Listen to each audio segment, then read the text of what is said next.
आज सोलापूर जिल्हा प्रमुख न्यायाधीश साहेब यांनी एक खून खटला होता. एकतर्फी प्रेमातनं लग्नास नकार दिलेल्या मुलीला आरोपीने नेऊन तिचा गळा दाबून खून करण्यात आलेला होता.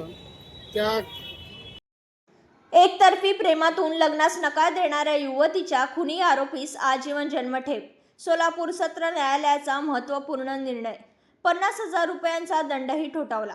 एकतर्फी प्रेमातून लग्नास नकार देणाऱ्या 18 वर्षीय तरुणीचा खून करणाऱ्या 35 वर्षीय आरोपीला सोलापूरच्या प्रमुख जिल्हा व सत्र न्यायालयाने आजीवन जन्मठेपेची शिक्षा सुनावली आहे.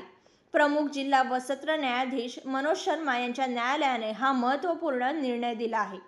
आरोपीला जन्मठेपेसह 50,000 रुपयांचा दंडही ठोठावण्यात आला असून ही दंडाची रक्कम मैताच्या कुटुंबियांना देण्याचे आदेश न्यायालयाने दिले आहेत. नेमके काय घडले? मृत युवती कुमारी सुनीता लक्ष्मण कुसेकर, वय 18, राहणार चंदेरी नगर, सोलापूर. आरोपी ज्योतिबा अशोक गायकवाड, वय 35, राहणार विक्रांत नगर, सोलापूर. घटनेची तारीख 8 फेब्रुवारी 2021 सायंकाळी 5 वाजता. गुन्ह्याचे ठिकाण आरोपीचे राहते घर.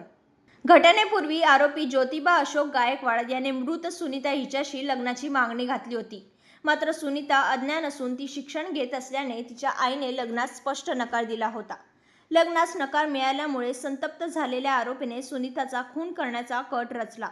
8 फेब्रुवारी 2021 रोजी सुनीता अकाउंटन्सी क्लासमधून घरी परतत असताना आरोपी ज्योतिबा मोटारसायकल घेऊन आला आणि तिला आपल्या घरी घेऊन गेला. तेथे त्याने हाताने व स्किप रोप, उड्या मारण्याची दोरी या हत्याराने तिचा गळा आवळून खून केला. न्यायालयाचा निर्णय. या गुन्ह्याचा तपास MIDC पोलीस स्टेशनचे तत्कालीन पोलीस निरीक्षक विश्वनाथ सिद यांनी केला. या खटल्यात सरकारी वकील ॲडव्होकेट आनंद कुर्डेकर यांनी सरकार पक्षाची बाजू मांडली. या खटल्यात कोणत्याही प्रत्यक्षदर्शी साक्षीदार उपलब्ध नसतानाही परिस्थितीजन्य पुराव्यांवरून आरोपीला दोषी ठरवण्यात आले.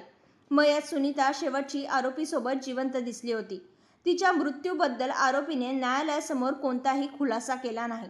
त्यामुळे आरोपीस खुनास जबाबदार आहे असे स्पष्ट करून न्यायालयाने 29 नोव्हेंबर 2025 रोजी आरोपी ज्योतिबा गायकवाड याला दोषी ठरवले.